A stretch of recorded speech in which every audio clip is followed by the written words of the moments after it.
ኢየሱስ እጅግ አድርጎ ሰረኛና ባሪያ ሆኖ ሳለ እሱኮ ፈታ ያለ ሰው ነው ያስብለዋል። እውነት ፈታ ማለት እንደዚህ ነው?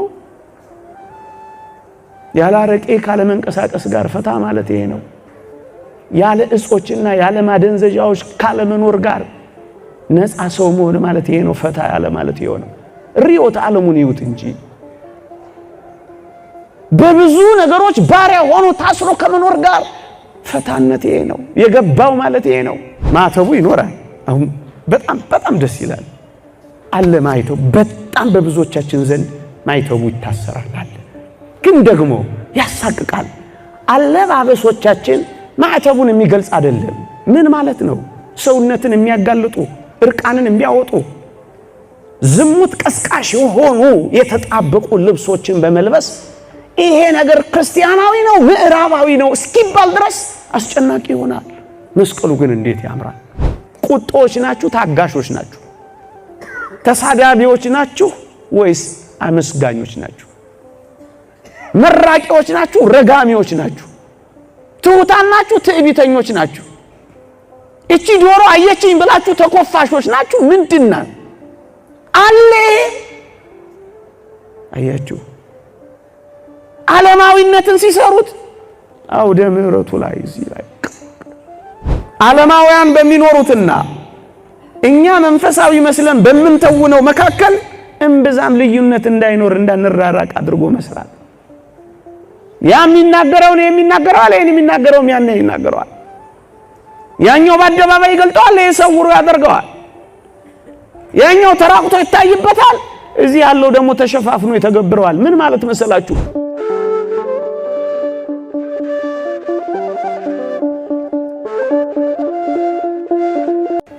ዓለማዊነት ለሚመጣው ህይወት መከራ ከመቀበል ይልቅ ጊዜያዊ ደስታና እርካታ ላይ ብቻ ስለሚያንጠለጥል ብዙ ሰው መከራ መቀበል ስለ ዘላለማዊ ህይወት ዛሬ መጨነቅን አይወድም። ፈታ እንዲል ያመቻችለታል።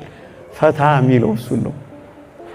ኢየሱስ እጅግ አድርጎ ሰረኛና ባሪያ ሆኖ ሳለ እሱኮ ፈታ ያለ ሰው ነው ያስብለዋል። እውነት ፈታ ማለት እንደዚህ ነው? ያለ አረቄ ካለ መንቀሳቀስ ጋር ፈታ ማለት ይሄ ነው። ያለ እጾችና ያለ ማደንዘዣዎች ካለ መኖር ጋር ነፃ ሰው መሆን ማለት ይሄ ነው። ፈታ ያለ ማለት ይሄ ነው። ሪዮት ዓለሙን ይውት እንጂ በብዙ ነገሮች ባሪያ ሆኖ ታስሮ ከመኖር ጋር ፈታነት ይሄ ነው። የገባው ማለት ይሄ ነው። አያችሁ መከራ መቀበልን እንዲጠሉ መሰቀቀን እንዲጠሉ በዚህ ሁሉ ምንድነው የሚፈልጉት? ሃይማኖት። ይውላችሁ ከሃይማኖት ይልቅ ዓለማዊነት እንዲገነግን ነው የሚፈልጉት። ይሄ ምን ማለት መሰላችሁ? የክርስቲያኖች ከክርስቲያናዊ ህይወት የተነጠሉ ሆነው እንዲኖሩ ያሰናዱት ነው። ይሄ ብቻ አይደለም። ሁለተኛውና በጣም የሚያስደንቃችሁ ግን ይሄ ብቻ አይደለም። ምን እንደሆነ ታውቃላችሁ? እዩ ክርስትና፣ ሃይማኖት፣ ቅድስና፣ ንጽህና፣ መንፈሳዊነት፣ ጭምትነት፣ ትህትና፣ ፍቅር፣ ራስን መግዛት፣ ክርስቲያን መሆን እሱን በህይወታችንና በኑሯችን ውስጥ በቤታችን ውስጥ እንድንኖረው አይፈልጉም። ምን ማለት መሰላችሁ? በሰዎች በክርስቲያኖች የቀን ተቀን ህይወት ውስጥ ፕሮፌን ይሉታል እነሱ የቀን ተቀን ህይወት ውስጥ ሃይማኖት፣ መንፈሳዊነት፣ ቅድስና፣ ንጽህና ምንም አይነት ጣልቃ እንዳይገባ ይፈልጋሉ። መግባት የለበትም ይላሉ። እናስ አውደ ምሕረት ላይ ብቻ ምን ማለት ነው? በተቀደሱ አገልግሎቶች መቅደስ ውስጥ ብቻ እንዲቀመጥ፣ አውደ ምሕረት ላይ ብቻ እንዲሰበክ፣ ቀሚስ ውስጥ ብቻ እንዲቀመጥ፣ አፍ ላይ ብቻ እንዲንጠለጠል፣ መድረክ ላይ ብቻ እንዲነገር፣ በቀሚስ ብቻ እንዲሸፈን እሱን ነው የሚፈልገው። ህይወቱ ግን በእያንዳንዱ ምእመናን ህይወት ውስጥ ተጽዕኖ እንዳያሳድር ማድረግ፣ ህይወቱን በፈረቃ እንዲኖሩት። ሌላ ቦታ ሌላ ነን፣ እዚህ ስንመጣ ሌላ ነን። በፈረቃ እንድንኖር ነው የሚፈልጉት። ዓለማውያን በሚኖሩትና እኛ መንፈሳዊ መስለን በምንተውነው መካከል እምብዛም ልዩነት እንዳይኖር እንዳንራራቅ አድርጎ መስራት። ያ የሚናገረው ነው የሚናገረው አለ የሚናገረው ያን ይናገረዋል። ያኛው በአደባባይ ይገልጠዋል፣ የሰውሩ ያደርገዋል። ያኛው ተራቅቶ ይታይበታል፣ እዚህ ያለው ደግሞ ተሸፋፍኖ ይተገብረዋል። ምን ማለት መሰላችሁ? በቀን ተቀን ህይወት ውስጥ ህይወቱና ኑሮ የለም። ይሄ ምን ማለት ነው? የዘመኑ አዲሱ እሳቤ ሃይማኖት በቀን ተቀን ህይወት ውስጥ መንፈሳዊነት በእለት ተእለት ተግባር ውስጥ እንዳይኖር ማድረግ ነው። እስኪ ወገኖቼ የምትኖሩት ጠብ የሚል የክርስትና እሴት አለ የለም? ቁጦች ናችሁ? ታጋሾች ናችሁ? ተሳዳቢዎች ናችሁ ወይስ አመስጋኞች ናችሁ? መራቂዎች ናችሁ? ረጋሚዎች ናችሁ? ትሑታን ናችሁ? ትዕቢተኞች ናችሁ? እቺ ዶሮ አየችኝ ብላችሁ ተኮፋሾች ናችሁ? ምንድና አለ? አያችሁ ዓለማዊነትን ሲሰሩት አውደ ምሕረቱ ላይ እዚሁ እንዲቀር እንጂስ ቤታችን እንድንኖረው ወደ ህይወታችን እንድናስገባው የየዕለት ተግባራችን እንዲሆን ይውላችሁ። ባጭሩ ምን ማለት እንደሆነ ታውቃላችሁ?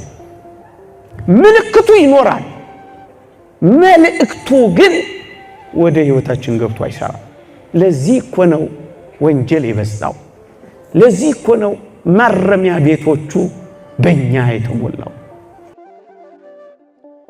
አጋናኝ ሆኜ ከሆነ ይቅርታ ግን አይመስለኝም።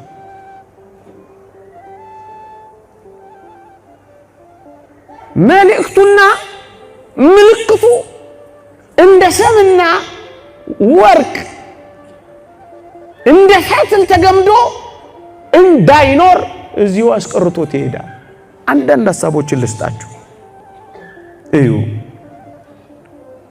በዓል እንዳናከብር የዚህ አዲሱ የዘመናዊነት ርዕዮተ ዓለም አይከለክለንም። በዓል ታከብራለህ። ምን ማለት ነው? በዓል ልናከብር እንችላለን፣ ግንስ ስጋው ደግሞ ተቀብለን ግን አንሄድም። ከዚህ በቃራኒ ቄጤማ ይዘን ልንሄድ እንችላለን። በዓል እናከብራለን፣ በዓሉን ግን መሳከሪያ ልናደርገው እንችላለን። በዓል እናደርጋለን፣ በበዓላቶቻችን ግን ድሆችን ላናስብ እንችላለን። አያችሁ፣ ዋናው ሴቱ የተሰራበት ስሪቱ ከህይወታችን ጋር አብሮ እንዲኖር ዝም ብሎ ብቻ እዛው በዓሉ እዛው ቀርቶ የእውነት በረከቱን የእውነት ህይወቱን ለማግኘት ብዙዎቻችን እንዘገያለን። ይሄ ብቻ አይደለም። አሁን የምንማረውን እንኳን ሐሳብ ለመኖር የመጨከን አቅም ስናጣ ትምህርቱን ትተነው ብቻ እንሄዳለን። ወይ ተሞጋግሰን፣ ወይ ተደናንቀን፣ ወይ አጨብጭበን፣ ወይ በቃ እንደ አንድ ሴሬሞኒ አይተነው ብቻ እንሄዳለን። ምን ማለት ነው? ለውጥ ይዘን ጨክነን ቆርጠን ዛሬ ቺን ፈቀቅ አደርጋለሁ ብለን ወስነን እንዳንኖር እንሆናለን። መስማት መስማት መስማት ብቻ እንሆናለን። እዩ፣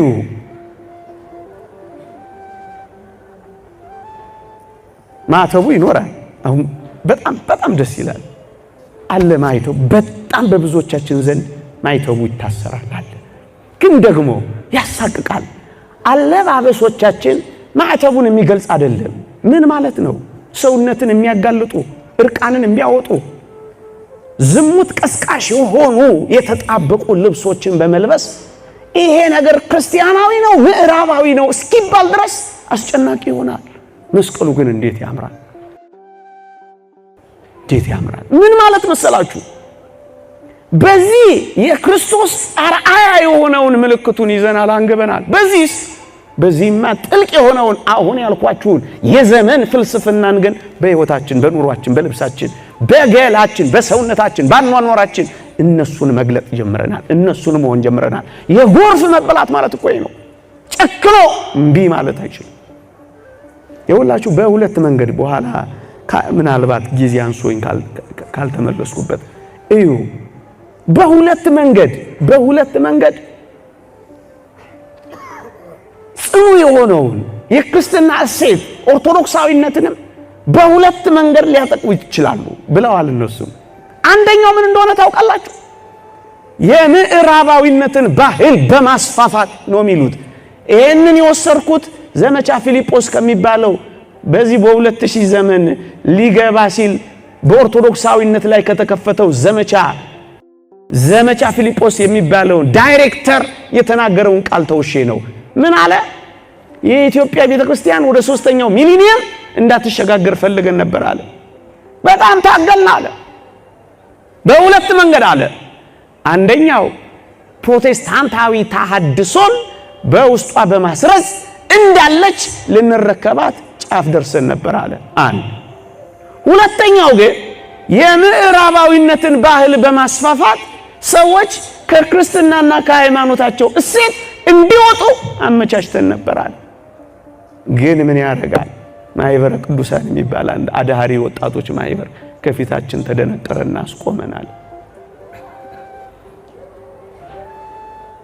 በምዕራብ አያችሁ፣ ላናውቀው ላይገባን ይችላል ዘመን እንዴት እየበላን እንደሆነ፣ ግን እየተበላን በጣም ረቂቅ ነው። ክፋቱን እያያችሁት ነው። አይራራም። በጣም ጨካኝ ነው። ኖርክ አልኖርክ ግድ ላይ ሰጠው ይችላል። ግን ረቂቅ ነው ከመንግስት ጊዜ። እኛውን ሌላውን ክፋት ለመናገር ጊዜ የለንም። ዋናው ከመንግስት እግዚአብሔር እንዳያስወጣን ያለውን ሐሳብ ለማንሳት ብዬ ነው። ሁለተኛው እና በጣም ጥልቁ በጣም ይኸውላችሁ፣ መጀመሪያ ምንድነው ያልኳችሁ? ግለሰቦች ወይ ማህበረ ምእመናን ከክርስቲያናዊ ህይወት ማንነት መነጠልና ከመንፈሳዊ ህይወት ተሳትፎ ማድከም ነው አንድ። ሁለተኛው በቀን ተቀን ህይወት ውስጥ ክርስትና የሚያመጣውን ተጽዕኖ ማጥፋት ነው። በተቀደሱ አገልግሎቶች ብቻ እንዲቆይ መድፈን ነው። ይሄ ሁለተኛው ነው።